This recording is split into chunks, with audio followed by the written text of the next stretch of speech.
Tulienda kumuzika ndugu yetu Ngonga Kashala. Na yote ilipitikanika mzuri. Bwana alikubali maombi yenu. Na hapa niko katikati yenu.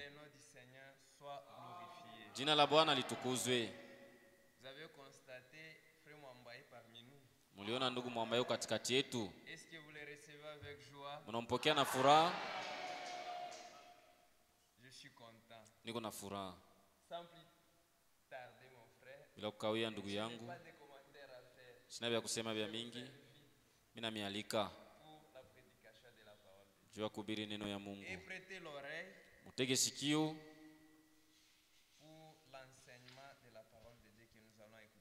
juu mshikie mafundisho ya neno ya Mungu tutasikia magharibi ya leo. Mnampenda? Eti mnampenda?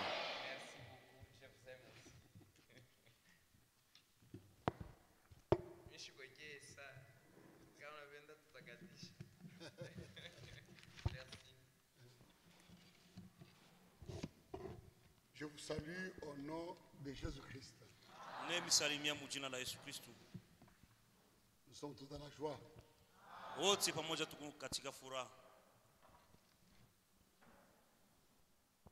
Le frère Cédric m'a demandé de vous parler particulièrement sur le message de Frère Franck. Nipate kumifundisha yule uchumbe ndugu Frank. Sur le ministère. Utumishi wa ndugu Frank. En parler à l'église. Tupate kuhubiri ile kusema kanisa. C'est ce qu'on va faire aujourd'hui. Njoo kile tutafanya leo. Que Dieu bénisse. Mungu amibariki. Je vous invite à me debout. Mimi nimealika mpate kusimama.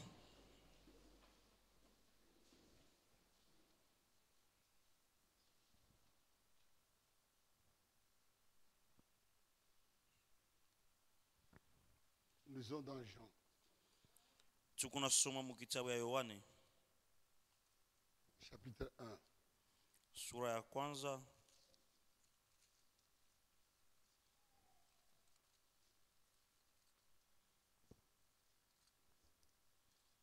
Du verset 19.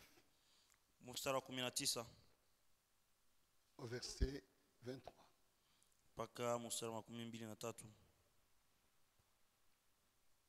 Seigneur, merci. Bwana aksanti. Nous voici rassemblés ce soir. Tazama tunajikusanya magharibi pour écouter la parole de Dieu. Njoo kusikia neno la Mungu. Fais grâce à chacun, Seigneur. Ufasi kila mmoja wetu neema Bwana. Pour comprendre ce qui sera dit ce soir. Tupate kuelewa ile tahubiriwa magharibi. Conduis-nous, Seigneur, en toutes choses. Utuongoze mkila kitu Bwana. Par ton esprit. Kwa njia ya roho yako. La Bible dit, Biblia inasema, les fils de Dieu wana wa Mungu sont conduits par l'esprit de Dieu. Wanaongoza na roho ya Mungu. Et l'esprit de Dieu na roho ya Mungu conduit toujours dans la vérité. Inaongoza kila mara katika ukweli. Bénis-nous, Seigneur. Tubariki Bwana. Au nom de Jésus-Christ. Mu jina la Yesu Kristo. Amen. Amen. Voici le témoignage de Jean. Tazama ushuhuda wa Yohana. Lorsque les Juifs envoyaient de Jérusalem des sacrificateurs et des Lévites pour lui demander, wakati wa Yuda walituma kwa Yerusalema kupiku kwa njia wa kuhani na Walawi njia kuuliza, toi qui es-tu? Wewe ukunani? Il déclara et sans restriction, il affirma qu'il n'était pas le Christ. Alitangaza na akisema na kuhakikisha kusema yeye hakuwa Kristo. Et lui demandèrent quoi donc? Na wakamuuliza tena, nini basi? Es-tu Élie? Wewe ni Elia?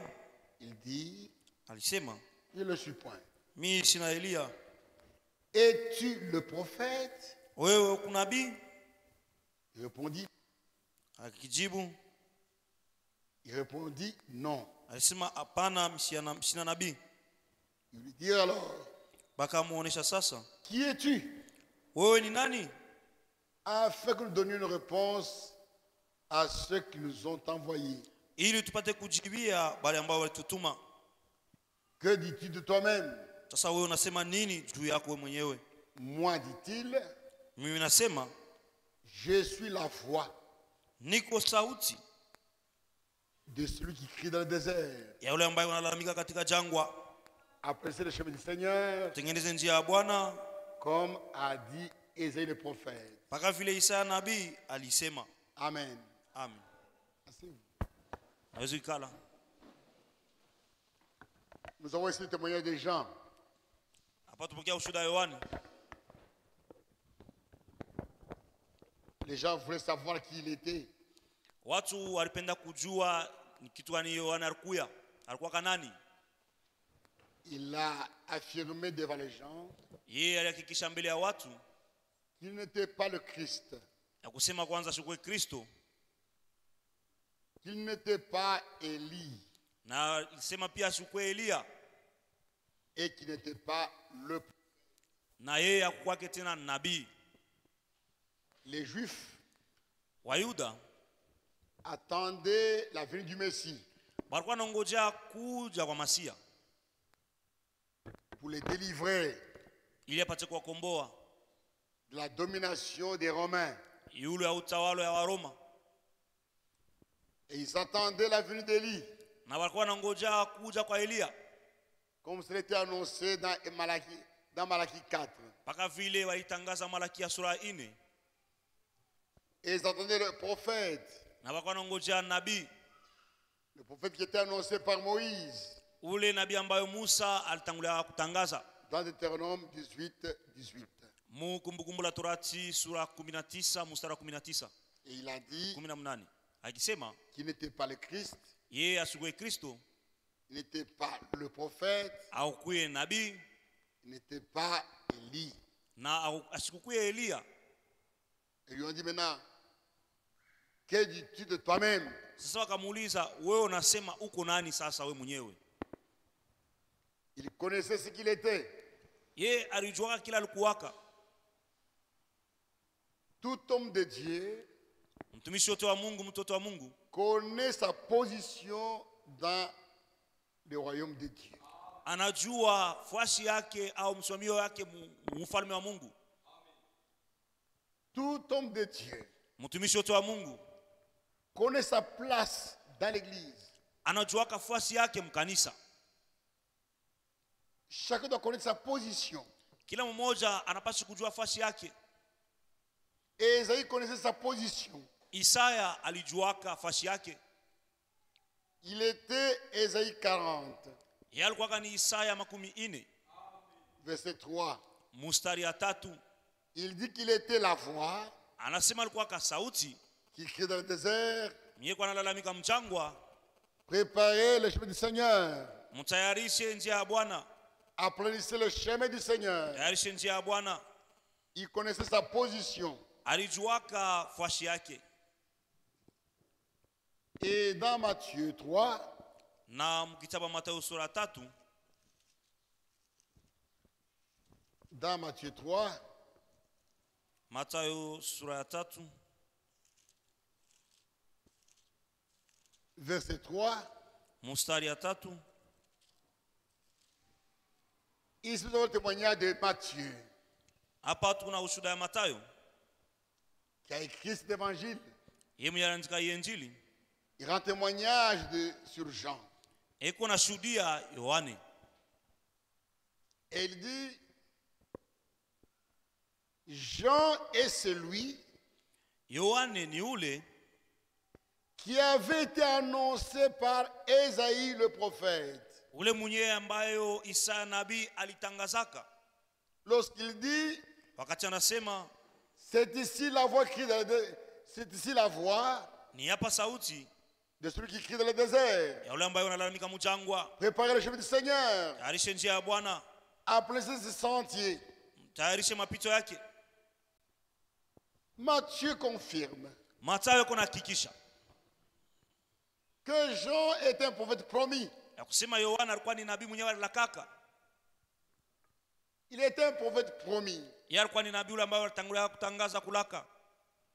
Dans Ésaïe 40, Mu Isaya 40, il était la voix yeye alikuwa ka sauti de celui qui crie dans le désert. ya ule ambayo unalalamika mujangwa. Apprenez le chemin du Seigneur. Mtengeneze njia ya Bwana. Préparez le chemin du Seigneur. Tengeneze mapito yake. Jean Yohane était l'accomplissement d'Ésaïe 40. ilikuwa ni utimilifu wa Isaya 40. Et dans Matthieu 11, Nasoma Mathayo 11. Matthieu 11. Mathayo 11.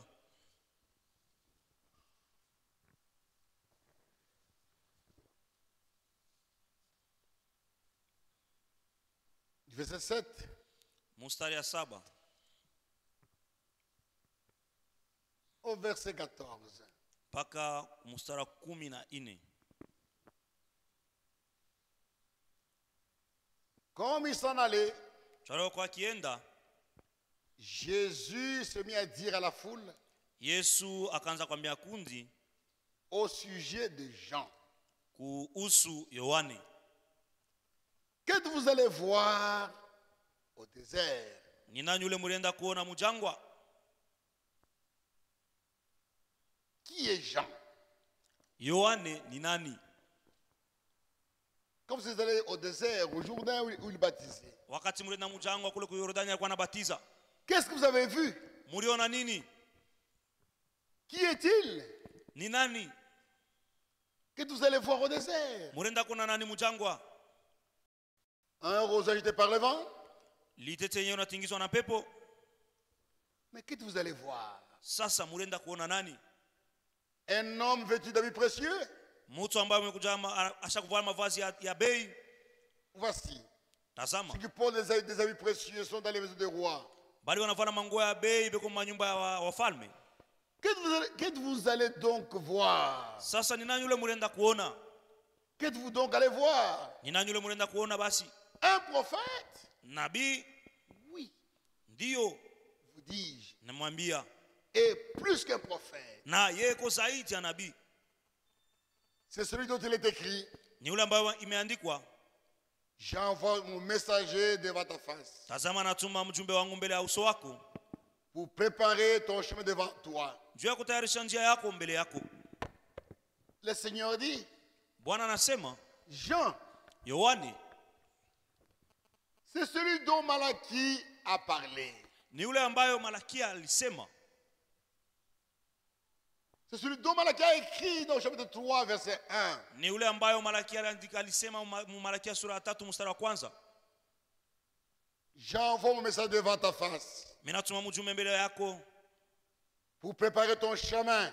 juu ya kutayarisha njia yako. Le Seigneur montre que Jean-Baptiste Bwana kunaonesha kusema Yohane est un prophète promis. mbatizaji alikuwa ni nabii mwenye alilakiwaka. Il était le messager. Yeye alikuwa ni mjumbe. Il n'était pas seulement un prophète. Hakukuwa tu nabii. Yeye alikuwa pia mjumbe. Envoyé pour préparer les voies du Seigneur. Ule mwenyewe alituma nje kutayarisha njia ya Bwana. Il est venu avec le message de préparation. Hakuwa na ujumbe wa matayarisho.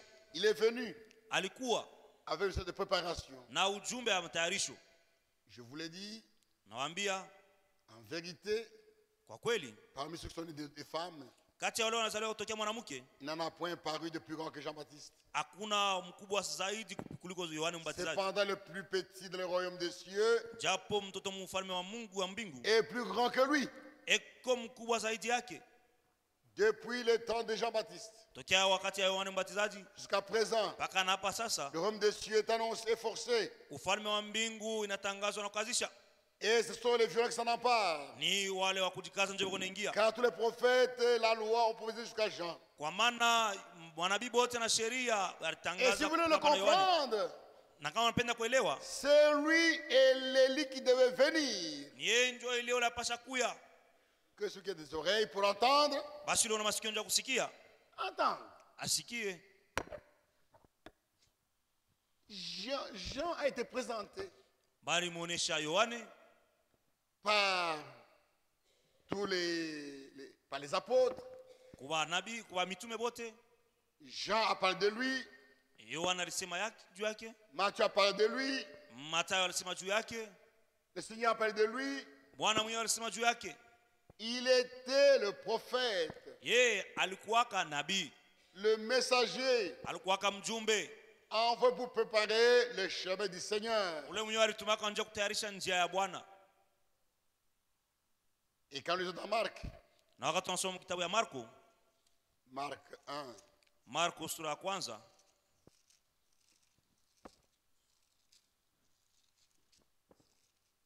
Marc 1. Marko sura ya kwanza,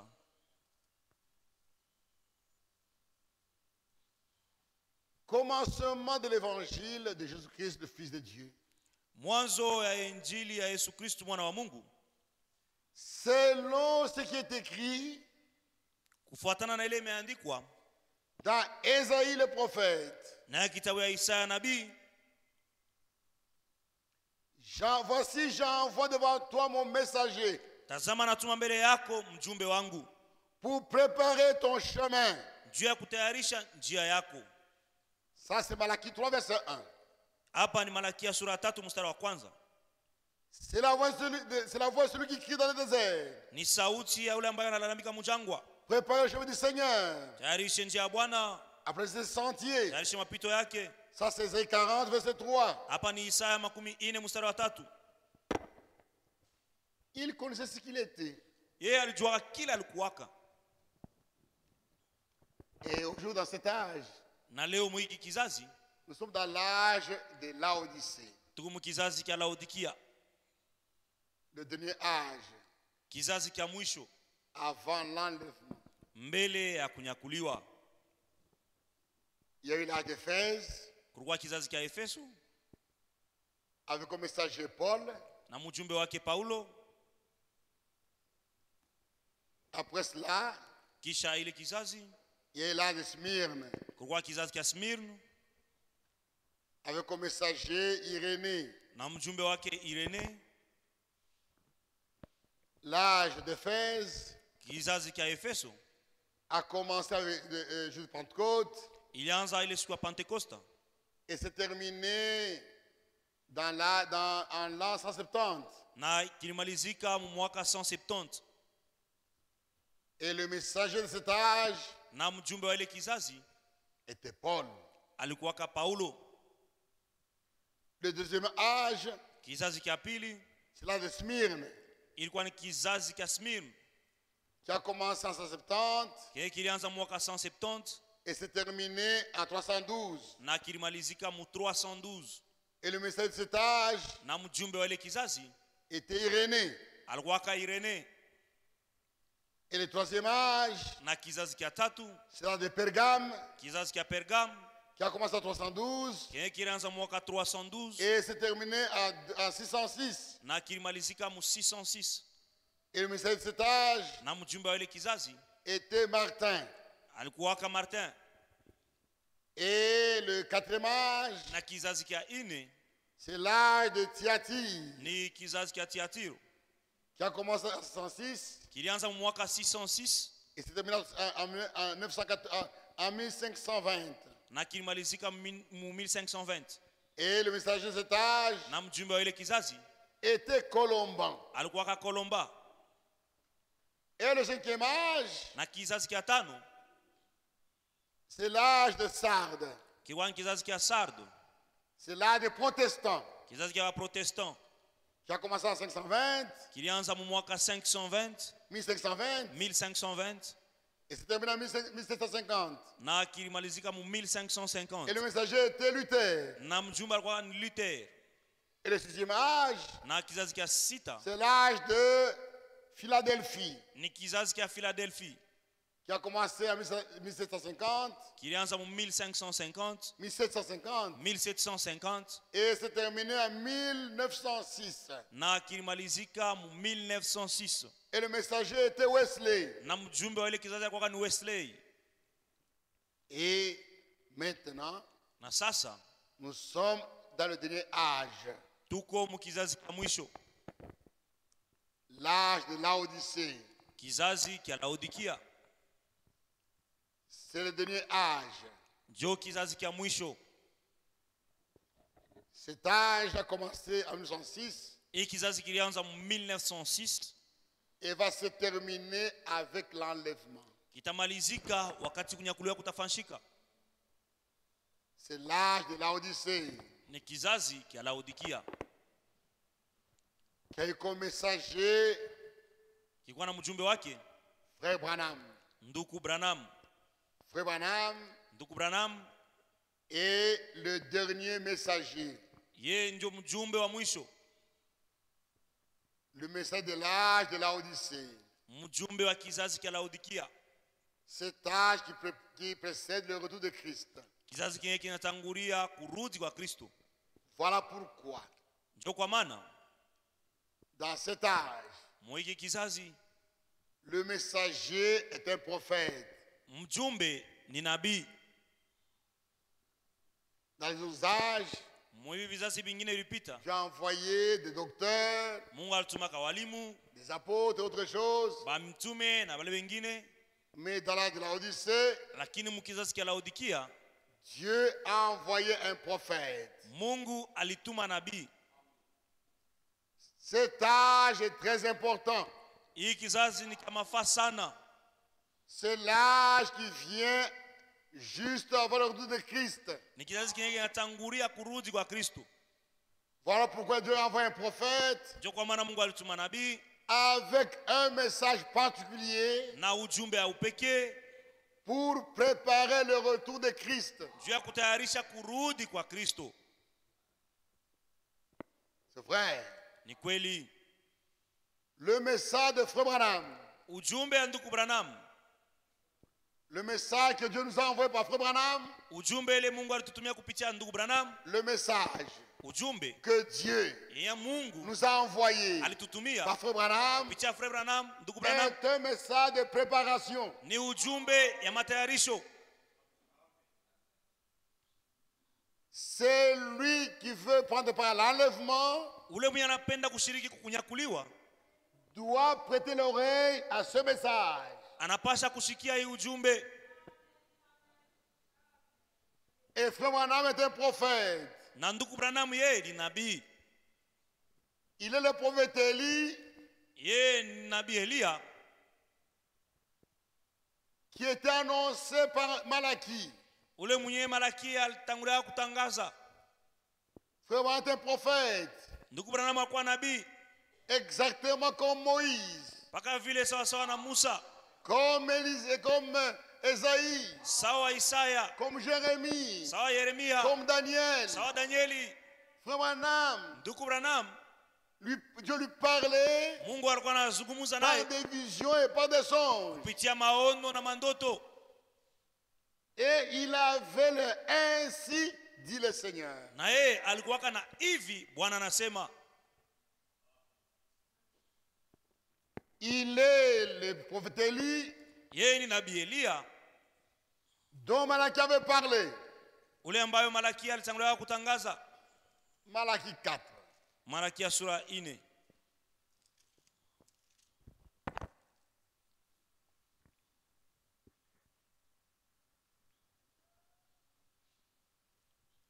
Cinq à 6. Mstari wa 5 mpaka wa 6. Voici, Tazama, je vous enverrai Élie le prophète temitumiaka Elia nabii avant que le jour de l'Éternel arrive, mbele ya ile siku ya milele ifike, ce jour grand et redoutable.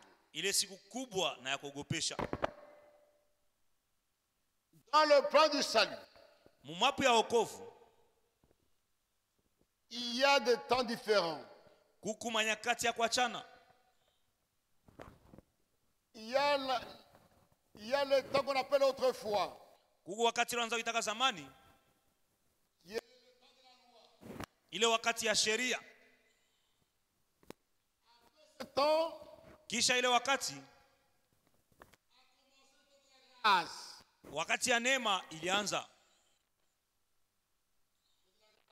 Wakati ya neema, Le temps de la grâce wakati ya neema ilianza pamoja na kuja kwa Bwana et va se terminer avec son retour. na itamalizika na kurudia kwake. De la première venue de Christ kutokea kuja kwa kwanza kwa Kristo à son retour, na kufika kurudia kwake, nous avons de la grâce. ile ndio wakati ya neema, Un bon temps. wakati ya mzuri sana. Après le temps de la grâce, Kisha wakati ya neema viendra le temps de la colère. kutakuwa wakati ya kasirani. Le temps de la colère, Wakati ya kasirani jule wanaita siku ya wa milele, le jour du Seigneur, siku ya Bwana, c'est le jour de la colère. siku ya kasirani. Et Élie Na Elia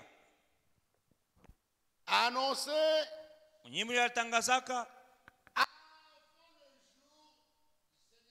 balitangazaka asema atakuja mbele ya siku ya Bwana, la colère de Dieu. mbele ya siku ya kasirani ya Mungu. Ni kusema À la fin de la grâce, mwisho wakati ya neema, Dieu dit qu'il enverrait le prophète Élie. Mungu alisema tuma nabii Elia.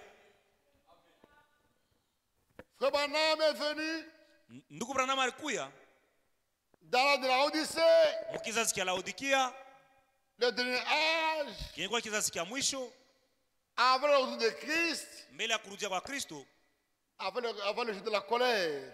mbele ya ile siku ya kasirani. Il est cet Élie-là. Yeye ndiye ule Elia. Jean-Baptiste, Yohane Mbatizaji, Yohane Mbatizaji est venu alikuyaka à la fin des temps, kumwisha wakati ya sheria au début du jour de la grâce. na kumwanzo ya wakati ya neema. Il est venu pour préparer le chemin du Seigneur, Yeye alikuwa kutayarisha njia ya Bwana, préparer le temps de la grâce. kutayarisha wakati ya neema. Ça, c'est Jean-Baptiste. Ule ni Yohane Mbatizaji. Jésus a dit qu'il est aussi Élie. Mungu alisema atatuma Elia. Jésus-Christ a dit qu'il est aussi Élie. Yesu Kristo alisema na yeye pia ni Elia. Il est l'Élie. Yeye ni Elia. Jean-Baptiste était Élie, Yohane Mbatizaji alikuwa Elia, qui est venu au début du temps de la grâce. mwenye alikuya kumwanzo wakati ya neema. Et Na ndugu Branham ni Elia qui mwenye anakuya kumwisha wakati ya neema. Kuko Elia, Yohane Mbatizaji au début de la grâce, kumwanzo wakati ya neema, kumwanzo wa siku ya neema. Na ndugu Branham l'Élie yeye ni Elia vient mwenye anakuja à la fin kumwisho du temps de la grâce ya wakati ya neema avec un message. na ujumbe. Il ramènera le cœur des pères à leurs enfants. Yatarudishaka moyo ya baba kwa watoto. Ça, c'est Élie. Ule ni Ça, c'est Elia. Jean-Baptiste. Yohane Mbatizaji, Jean-Baptiste, Yohane Mbatizaji il est Élie yeye ni Elia, qui ramène le cœur des pères yeko narudisha moyo ya baba aux enfants. ya wababa kuoana wao. Prendre les gens qui croient dans l'Ancien Testament, Wale watu wa Agano la Kale qui croient dans la loi, walikuwa naamini sheria, les amener dans la foi en Christ. anawapeleka muimani ya Kristo Et ramener le cœur des enfants, na kurudisha moyo ya watoto. ça c'est... Ile ni ndugu Branham. Il est le Yeye ni Elia qui vient ramener le cœur des enfants anakuya kurudisha moyo ya watoto à la foi des pères apostoliques. kuimani ya baba wa mitume.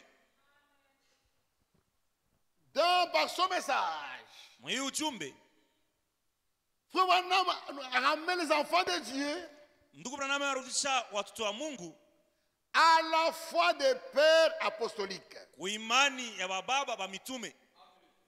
Il les ramène à l'enseignement des apôtres. Eko na warudisha kwa mafundisho wa mitume. C'est l'Élie. Frère Yeah. Branham est l'Élie. Yeye ni Elia. Frère Branham Ndugu Branham est l'Élie ni Elia dont Jésus-Christ a parlé ule ambayo Yesu Kristo alisema dans Matthieu 17, mu Mathayo sura 17 verset 11, mstari wa 11 et dans Marc 9, na mu Marko sura 9 verset 12. mstari wa 12. Il est vrai, il répondit, Rajibu Il est vrai qu'Élie doit venir Ni kweli Elia anapasha kuya et rétablir toutes les choses. na kurudisha kila kitu. Frère Branham, Élie, Ndugu Branham yeye ni Elia qui avait la mission de rétablir alikuwa na kazi ya kurudisha toutes les choses. kurudisha kila kitu,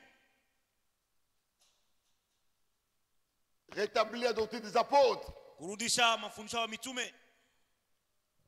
Marc 9, Marko kenda verset 12. mstari wa 12 Il répondit, akajibu, Élie viendra premièrement Elia atakuja kwanza et rétablira toutes les choses. na atarudisha kila kitu. Il vient avec un message de correction. Yeye kunakuwa na ujumbe wa kunyolosha Au cours des âges, kukatila babizazi. la vérité qui était prêchée par les apôtres Iyo ukweli wa mitume walikuwa nahubiri avait disparu. ilipoteaka, Et on avait introduit dans l'église na balingizaga mu makanisa beaucoup de choses bitu vya mingi qui n'étaient pas bibliques. benye kukuye mwandiko mbiblia. Au cours des âges, Katila bizazi on a introduit dans l'église balingisha mkanisa beaucoup de doctrines mafundisho msikia mingi qui n'étaient pas bibliques. yenye kuya mbiblia, Comme la doctrine de la Sainte Trinité. sawa ile mafundisho ya Utatu Mtakatifu. La doctrine de la Sainte Trinité Ile mafundisho ya Utatu Mtakatifu a été inventée par les catholiques ni Wakatoliki ndio walileta ile mambo, walitunga ile mambo dans l'âge de Pergame, mukizazi kya Pergame, au concile de Nicée. ile konsili ya Nisea. Le baptême trinitaire Ile ubatizo wa Utatu Mtakatifu n'est pas biblique. haina Biblia. La foi trinitaire, Ile imani ya Utatu Mtakatifu, la foi trinitaire imani ya Utatu n'est Mtakatifu pas biblique. haina Biblia. Le baptême trinitaire Ile ubatizo wa Utatu n'est pas Mtakatifu biblique. haina Biblia. La Sainte Seine Ile meza ya Bwana avec l'hostie na ile komonyo n'est pas biblique. haina ya Biblia. La Sainte Seine Ile meza ya avec des Bwana beignets na mamenye et des biscuits mabitu n'est pas biblique. biskuit na La Sainte Seine ile meza ya avec Bwana la grenadine na et masika l'orangeade na n'est orangeade pas biblique. haina Biblia. Beaucoup de choses furent introduites Bintu ya mingi biliingizwa mkanisa, dans l'église au cours des âges. mkanisa kadira bizazi On a introduit beaucoup de choses. baliingiza mkanisa vitu ya mingi. Les femmes qui commençaient à prêcher. Wanamke wanaanza kubiri, Les femmes prédicateurs. wanamke wahubiri Ce n'est pas biblique. haina Biblia. Les femmes anciennes de l'église. Banamke wasea mkanisa Ce n'est pas biblique. haina Biblia. Les femmes diaconesses. Oh baba banamke Ce n'est basemasi pas biblique. ana Biblia. Beaucoup de choses étaient introduites dans l'église. Bintu ya mingi bilingia mkanisa De fausses choses. na vile vitu, Et le Seigneur ne pouvait pas prendre l'église avec ces choses-là. na Mungu na Bwana asipashe kubeba kanisa na vile Et le vitu vyote. Seigneur Na Bwana ne pouvait pas enlever l'église asipashe kunyakula kanisa avec ces choses. na vile vitu vyote. Voilà pourquoi Ndio kwa maana il a envoyé un prophète alituma nabii pour rétablir juu ya kurudisha la doctrine apostolique. ile mafundisho ya mitume. On avait un message Ndugu Branham alikuwa na ujumbe qui nous ramène aux Écritures, ikuneturudisha kumandiko, au fondement de l'église primitive. kumisingi ya kanisa kumwanzo. L'église primitive, l'église de commencement, Ile kanisa kumwanzo était fondée ilikuwa na msingi hayo, sur le fondement ile ya misingi des prophètes ya wanabii et des apôtres. na wa mitume, Jésus-Christ était la pierre angulaire. na Yesu Kristo sawa jiwe ya pembe. Et dans cet âge, Na mwi kizazi Dieu, Mungu par le mystère de Frère Branham, mujumbe wa ndugu Branham a révélé tous les mystères. alimfunulia masiri yote. Tous les mystères de la Bible ont été révélés. Masiri yote ya Biblia ilifunuliwa, Et c'était vraiment merveilleux. na ilikuwa ya damani ya mzuri sana. La parole de Dieu, la vérité était rétablie. neno ya Mungu ukweli irudishwa. Les mystères de la Bible ont été révélés Masira mu Biblia ilifunuliwa et ils ont été ramenés à la foi des pères apostoliques. na tulirudishwa kuimani ya baba wa mitume. Frère Branham a porté ce message. Ndugu Branham arubiri ujumbe, Le message de correction. ile ujumbe ya kusaisha kunyolosha. Ce message Hii ujumbe est un message de correction. ni ujumbe ya kunyolosha bitu, Corriger les erreurs kunyolosha makosa yote et nous ramener en toutes choses aux Écritures. na kuturudisha mkila kitu kumaandiko. Et ce message, Na hii ujumbe c'est le ainsi dit le Seigneur. ni hivi Bwana anasema, C'est la nourriture pour cet âge. ndio chakula ya mwiki kizazi. Il n'y aura pas d'autres prophètes. Hakutakuwa tena nabii mwingine, Hein, il n'y a qu'un seul messager. kukutu mjumbe moya, C'est Frère Branham. ni ndugu Branham. Il a apporté le message. Yeye alileta ujumbe Et Dieu lui avait donné l'ordre na Mungu alimwagizia de mettre ce message en réserve. asema apate kuchunga hii ujumbe mwakiba. Ce message, Hii ujumbe qui est la parole de Dieu, yenye kwa neno la Mungu était la nourriture pour les enfants de la Odyssée. ilikuwa ni chakula njua wa watoto wa kizazi ya Laodikia. Ce message, Hii ujumbe, ce message, hii ujumbe c'est la parole de Dieu. ni neno la Mungu, C'est la nourriture chakula des enfants de Dieu ya watoto ya Mungu dans de la Odyssée, mkizazi ya Laodikia, destinée benye walitangulia kutayarishwa à les préparer à l'enlèvement. ya kutayarisha kunyakuliwa,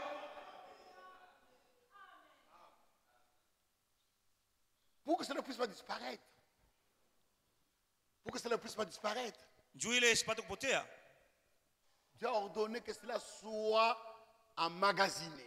Mungu aliamuru hii ujumbe weke mwakiba, Que soit mis en réserve dans les brochures. weke mwakiba mwa vitabu tunasoma.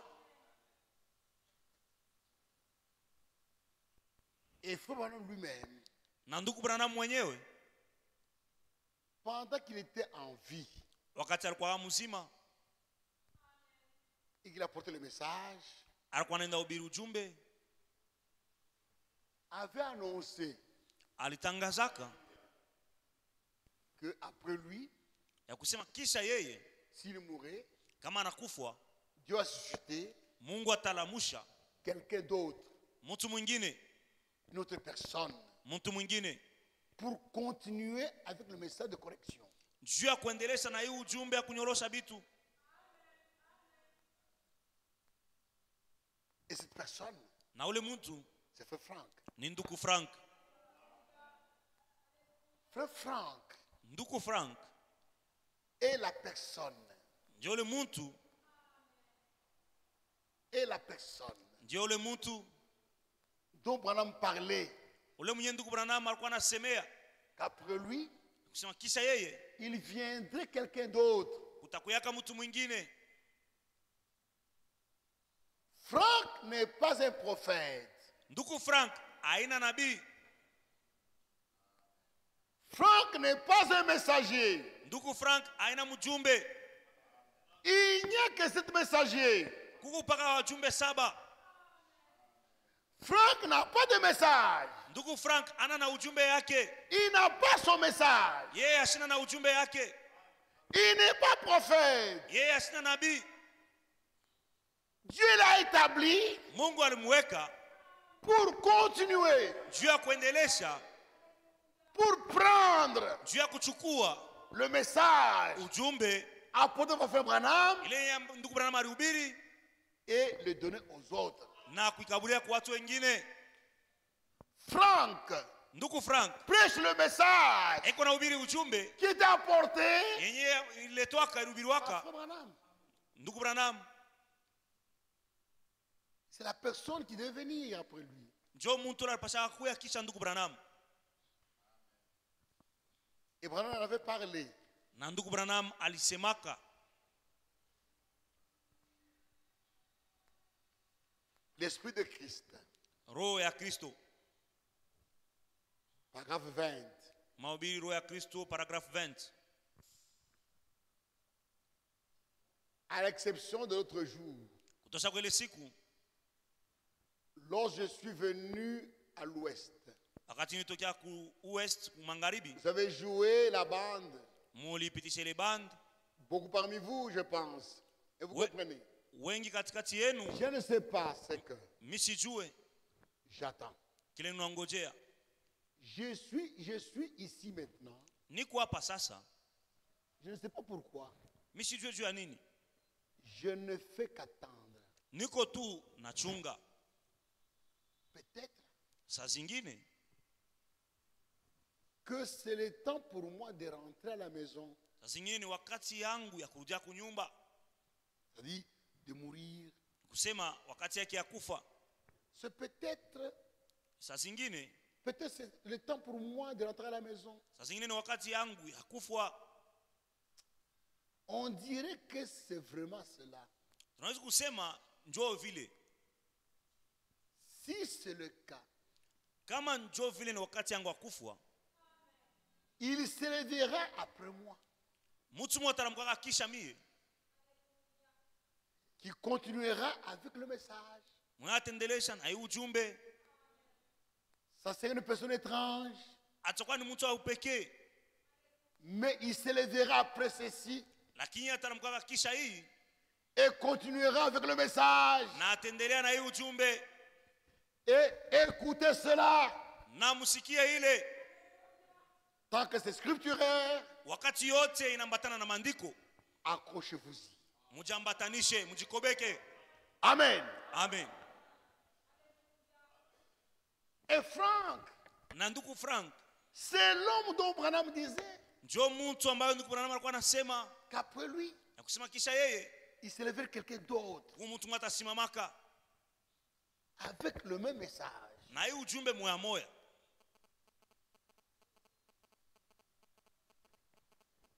Et dans une autre prédication, Na mu mahubiri ingine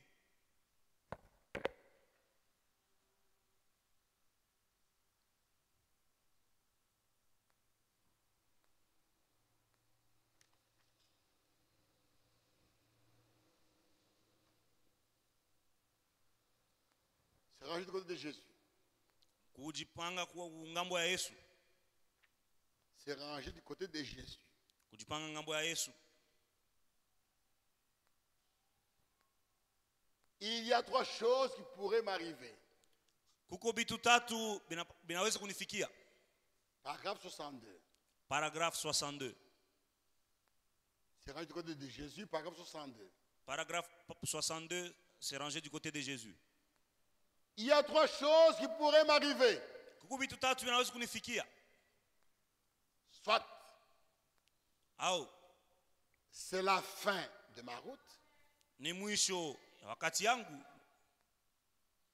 pour permettre à cet autre juu ya kuruhusu ule mwingine d'entrer en scène. apate kuingia mkazi. Je lui ai frayé le chemin Mina mpasuria njia pour qu'il prenne la relève. juu apate kuendelesha, Parce que, kwa maana rappelez-vous, mkumbuke celui qui vient ule kona kuya se tiendra sur atasimama la parole, kwa neno, restaurer la foi des enfants à leur père. kurudisha imani ya watoto yao kwa baba.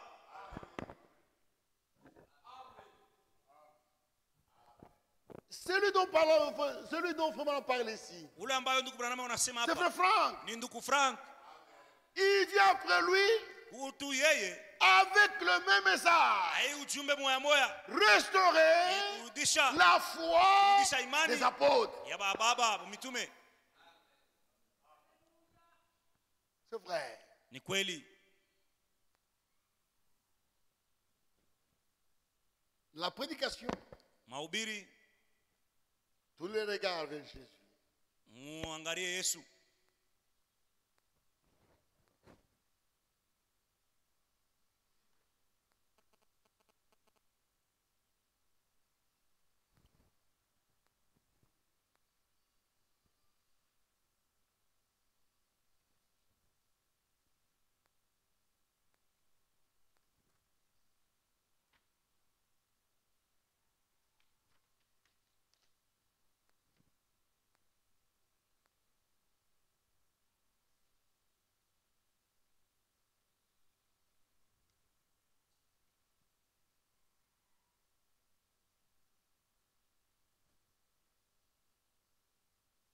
Tous les regards vers Jésus. Mugeuke na muangalie Yesu. Paragraphe 37. Paragraphe 37. Nous en sommes vraiment plus proches qu'il ne semble. Tunakaribia sana. Ndio vile mnaona. Je ne sais pas quand cela viendra. Mishijue ile tafika wakati gani. C'est très très proche. Inakaribia sana zaidi. Il se peut Inawezekana que je construise une plateforme pour que quelqu'un d'autre y marche nipate kutengeneza fuasi njoo ya mtu mwingine apate kutembea hapo, et que je sois enlevé ili nipate kunyakuliwa kutoshwa hapo avant qu'elle ne soit terminée. mbele imalizike. Je ne sais pas. Misijue. Il se peut Inawezekana que ce ne soit pas moi qui présente Jésus-Christ au monde, ye ainaubie itaonesha Yesu Kristo kudunia, mais lakini le message ujumbe le fera. itamuoneshaka Yesu. Car de même que Jean-Baptiste fut envoyé comme précurseur Kwa maana mpaka vile alitumwaka sawa mtangulizi de la première venue, ya kuja wa kwanza, ainsi le message hivi basi ujumbe est envoyé inatumwa comme sawa précurseur utangulizi de la seconde venue de Christ. ya kurudi kwa pili kwa Kristo.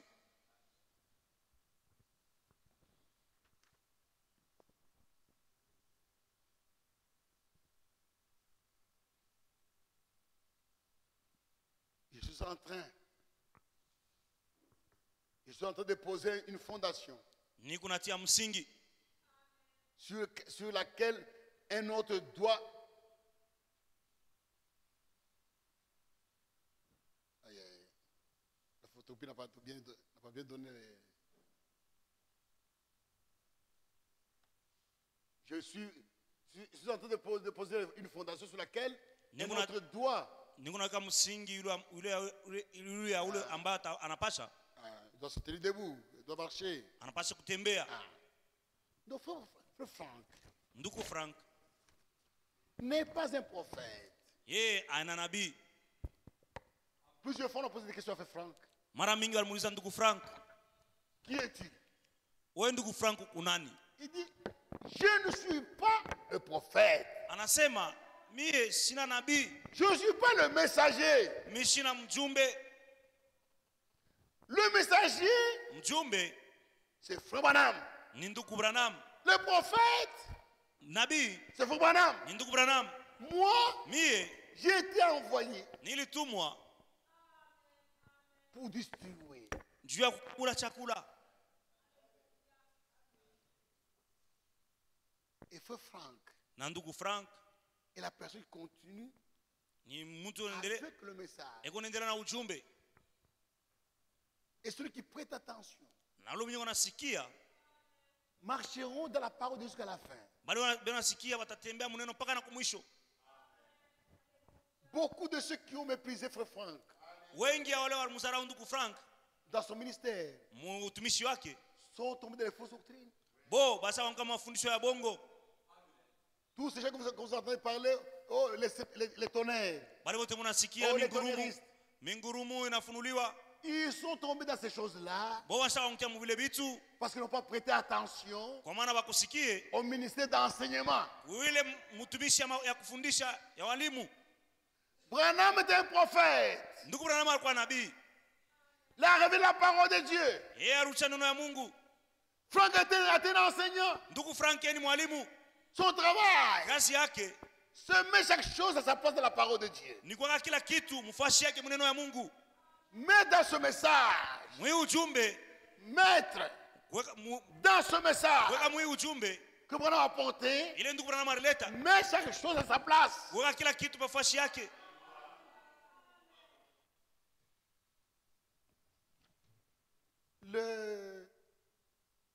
Le 1er avril Le 1er avril 1962, Frère Branham rapporte une vision qu'il avait eue, ndugu Branham analeta ono ile alipataka, un songe. ndoto. C'est le temps où il voulait aller en Suisse Jilo wakati alipenda kwenda mu Swiss, pour apporter la parole de Dieu. juu kwenda kuhubiri neno ya Mungu. Et dans le songe, Na mwile ndoto il a dit de ne pas aller en Suisse, balimuonesha shende ku Swiss, mais de rentrer à Jeffersonville arudie ku Jeffersonville pour mettre la nourriture en réserve. juu ya kwenda kuweka chakula mwakiba, Pour mettre la nourriture en réserve. juu ya kwenda kuweka chakula mwakiba kuchunga. Il s'est réveillé Analamuka et il a annulé le voyage. na ashikusafiri tena. Le 2 avril, Le 2 avril en Europe, mu Ulaya, Frère Franck, ndugu Frank un matin, asubuhi moya il se réveille analamuka et le Seigneur lui a parlé d'une voix audible. Mungu alizungumza naye kwa sauti ya kusikilika. Le 2 avril 1962, Le 2 avril 1962 le matin, asubuhi, Franck était seul dans la chambre. ndugu Frank alikuwa peke yake mchumba. Il entend un homme lui parler dans la chambre. Anasikia mtu eko nasema mchumba yake, Une voix d'homme. sauti ya mwanaume ya mtu, sauti ya mtu, Une voix d'homme sauti ya mtu lui parlait inazungumza dans naye la chambre. mwile chumba. Alikuya Franck était vraiment troublé. ndugu Frank alivurukwa, Il est tombé par terre. anaanguka chini Et il s'est vu na anajiona en dehors de son corps, nje ya mwili yake. regardant l'autre Franck là-bas couché. Eko naangalia Frank mwingine mwenye kulala chini, Et lui était dans un autre corps. yeye alikuwa mwili ingine, Et le Franck couché. na anaona Frank mwingine mwenye kulala, Et la voix, na sauti ilisema hivi, mon serviteur, mtumishi wangu, mon serviteur, mtumishi wangu, ton temps wakati yako pour cette ville juu ya hii mji est terminé. inamalizika. Tu iras maintenant Utenda sasa de ville en ville mumuji na muji apporter la parole de Dieu. Prêcher Dieu. ma parole. juu ya kwenda kuhubiri neno yangu. Frère, Ndugu, ainsi dit le Seigneur. ilikuwa ni hivi Bwana anasema, Et cela s'est accompli à la lettre. na ile ilitimilika mpaka vile Mungu alisema. Depuis le temps des apôtres, Tokea wakati wa mitume il n'y a jamais un homme akuya kuyaka mtu qui a voyagé dans le monde entier, mwenye anasafiri mu ulimwengu wote mzima, allant de ville en ville, kwenda mumuji na muji, apporter la parole de Dieu. kwenda kuhubiri neno ya Mungu. Branham lui-même, Ndugu Branham mwenyewe dans sa vie, mu maisha yake yote a prêché seulement dans 12 pays. yeye alihubiri tu mainchi 12. C'est fini. Unamalizika. Mais Frère Franck Lakini ndugu Frank a prêché anaisha kuhubiri, dans 165. asha kuhubiri mu mainchi 165, Et dans ce pays, na mwile mainchi il allait de ville. anaanza kwenda mumuji, anatoka nenda mumuji ingine. C'est le seul homme de Dieu, Ni mtumishi mwa wa Mungu le seul, mmoja tu, qui dans le monde entier, ule mwenye mu dunia yote mzima, parmi tous les prédicateurs du monde entier, kati ya wahubiri bote mu dunia qui a mzima, fait ça. mwenye anahubiri mu mainchi ya mingi sana, Et il prêche la parole. na eko na hubiri neno. Pour bien dire, Ja kusema mzuri, il prêche la Bible. eko na hubiri Biblia, Il prêche la Bible. eko na hubiri Biblia. Deuxième partie. Okay. Deuxième partie de la vision. Sehemu ya pili ya ono. Celui lui a dit, Bwana anamuonesha, mon serviteur, mon serviteur, mtumishi wangu, Mon mtumishi serviteur. wangu, mtumishi wangu, une grande famine vient, njala kubwa kunakuya, mets la nourriture en réserve. we chunga chakula mwakiba. Quand la famille sera là, Wakati njala itafika, tu vas distribuer ça aux gens. wewe utakabulele chakula kwa watu. En ce temps, Mwile wakati il y avait des tensions politiques, kuwaka makelele sana, mafujo sana ya siasa, une menace de guerre msukosuko ya mavita entre l'URSS et les États-Unis. kati ya RSS na Amerika. La ville de Berlin Ile mji ya Berlin était divisée en deux. barikabula mpande biwiri. En août 1961, Mwezi ya 8 1961 on avait construit ce qu'on appelle le mur de Berlin. barijengaga wanaita ukuta ya ku Berlin, Et l'Allemagne était divisée en deux. na Germany barikabula mpande biwiri. Il y avait d'un côté la partie qui était sous la domination des Russes, Kipande kimoya Barusi ndio walikuwa tawala, et de l'autre côté Na la ki- partie occidentale. na hiki kipande kingine Les tanks russes d'un côté, les tanks américains de l'autre côté. ngambo moya wa Amerika, ngambo ingine wa Rusi, Et tout le monde s'attendait à la guerre. na watu wote walikuwa wanaona sasa ni vita itafanyika Quand Dieu pale. a dit à frère Franck, Wakati Mungu mon alimwambia Frank, serviteur, mtumishi wangu, le temps, la famine vient. njala kunakuya, Mais là, tu à réserve. we chunga chakula mwakiba. Frère Franck a pensé à la guerre. Ndugu Frank aliwaza sasa ni kuvita, Et ils ont commencé à emmagasiner na wanaanza kuchunga chakula, la nourriture terrestre. wanaanza kuchunga vyakula vitu tunakuyaka, Des pommes de terre, ma pomme de terre, des carottes, ma carottes, des tomates. ma tomates, Ils ont fait des stocks. banaanza kuweka mwakiba ma depo. Et le mois d'avril est terminé. Mwezi ya 4 inamalizika, Mai terminé. ya 5 inamalizika, Juin, ya 6, juillet, ya 7, août, ya 8, septembre. ya 9. Non. Nasema Dieu pa ne peut pas mentir. Mungu hawezi kulanda. Si nous avons mis à réserve, comment ça pourrit? Miza kubile tuleka mwakiba vinaanza kuoza. Il était troublé. Yeye alivurukwa sana. Il dit, je veux voir le prophète. Anasema mimi nitaenda kuona nabii. Il a pris l'avion Alichukua ndege au mois de décembre. mwezi ya 12, Il est arrivé aux États-Unis anaenda kwa Amerika, pour voir Frère Branham. njoo kwenda kumwona ndugu Branham. Il a trouvé que Branham était en voyage. Anafika ndugu Branham kwa usafiri. Il est dans l'assemblée. Anafika makutano, Quelqu'un prophétise. mtu mmoja anatabiri, Il prophétise. anatabiri, Mon serviteur, mtumishi wangu, tu n'as pas voyagé en vain. wao kusafiri mubure, Tu vas voir le prophète. utamwona nabii. Et pendant 2 jours, Na katika masiku 2 il était donné de prêcher à Jeffersonville. mara mulombaga apate kuhubiri ku Jeffersonville. Franck a prêché Ndugu Frank alihubiri dans la chair, Dieu de la chair, mbele ya à la chair mimbali, de Frère Branham. mbele ya mimbali ya ndugu Branham. Il a prêché pendant 2 jours. Alihubiri masiku 2 Et Branham est arrivé. na ndugu Branham alirudia. Ils sont partis un jour pour aller manger quelque part. Baenda siku moja njoo kula fashima fulani. Ils étaient à 4. Barikuwa 4.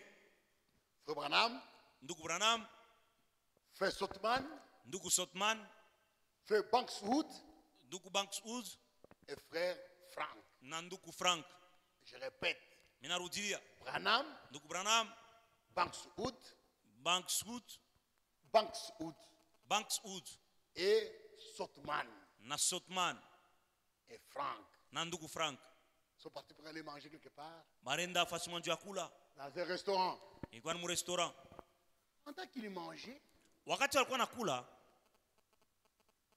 ils mangeaient, Frère Branham il parlait. ndugu Branham alikuwa anasema, Frank était impatient. ndugu Frank Il alikosa avait son kuvumilia. problème. Alikuwa na mambo yake moyo.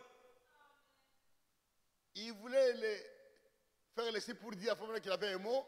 Alipenda kulamusha mkono nje amwonyeshe ndugu Branham sana tafuta kusema.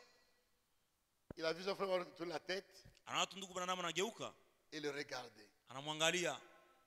Il a vu que les yeux de frère Branham avaient changé. Aliona kusema macho ya ndugu Branham inabadilika. Ça commence à briller. Yaanza kuangala.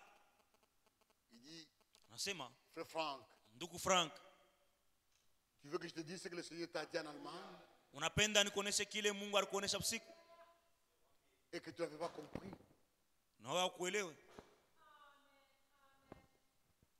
Le Seigneur t'avait dit Mungu alikuoneshaka de mettre en réserve sasa uchunge mwakiba la nourriture. chakula, Mais toi, tu as pensé lakini wewe uliwazia à la nourriture terrestre. kui chakula ya watu wanakulaka. Ce n'est pas ça. Aina ile La faim njaa doit parler à Amos. ile ambayo Amos alisema Va revenir maintenant. itakuya sasa. Et toi, tu vas mettre la nourriture en réserve. Sasa wewe utachunga chakula mwakiba, Cette nourriture que tu dois mettre en réserve, ile chakula ambayo uteka mwakiba utachunga c'est cette parole. ni neno, Cette parole révélée hii neno yenye kufunuliwa qui est sur les bandes magnétiques. yenye kwa maband. Ce message Hii ujumbe est la nourriture ndio chakula que le Seigneur yeye ambayo Bwana a mis pour nous en réserve, yeye alituchungia mwakiba, que nous devons manger ile ambayo tunapasha kula jusqu'à l'enlèvement. mpaka na kukunyakuliwa. Et tu as mal compris. Aso ulielewa mubaya. Cette nourriture, Ile chakula c'est cette parole révélée ni neno yenye kufunuliwa qui est sur les bandes magnétiques. yenye kwa maband magnétique. Attends le reste. Chunga ile nisha kubakia, Attends que tu reçoives le reste. chunga upokee na ile nyingine shobakia Avant la distribution. mbele ya wewe kukabula. C'était en 62. Ilikuwa ni 1962, En décembre 62, le 3 décembre 62. ilikuwa ni le 3 décembre 1962, Et en mars na mwezi ya tatu 1963, 1963 les sceaux ont été brisés. mihuri ilifunuliwa, La parole de Dieu a été révélée. neno la Mungu ilifunuliwa. Et Frère Branham dit, Na ndugu Branham anasema dans le 7e sceau, muile muhuri ya sita ya la saba nourriture a été mise en réserve. chakula wanaweza kutia mwakiba. Et Branham est mort.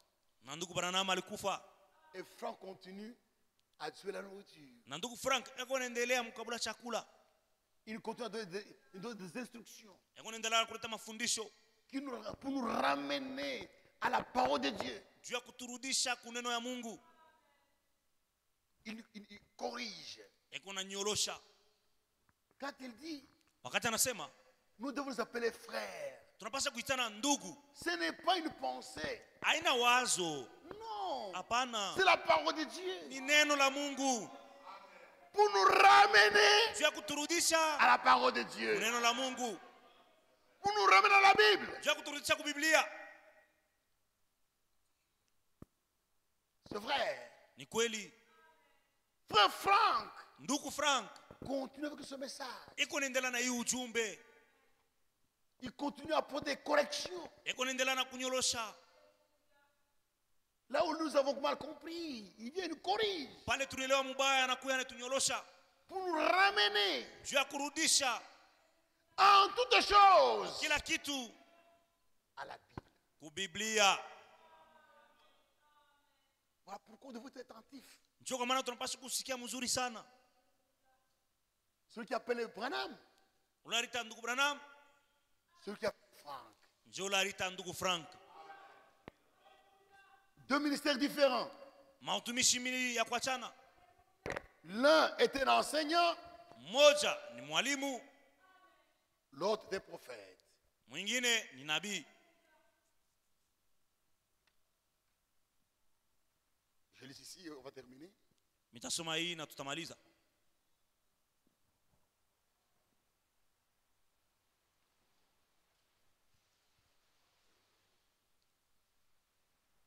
En cela, Mwile en premier lieu, mara kintu ya kwanza le traité était terminé complètement.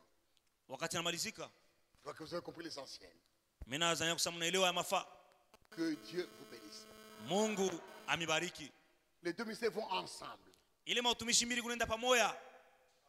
Le ministère de prophète Ile utumishi wa unabii et le ministère de l'enseignement. na ile utumishi ya walimu. Ce ministère Ile mautumishi nous a évité de tomber dans les fausses doctrines. hii utumishi ndugu Frank ilitusaidia tusanguke mafundisho ya bongo. Et nous remercions le Seigneur pour cela. Na tunamshukuru Bwana juu ya ile. Que Dieu vous bénisse. Mungu amibariki. On continue demain. Tutaendelesha kesho.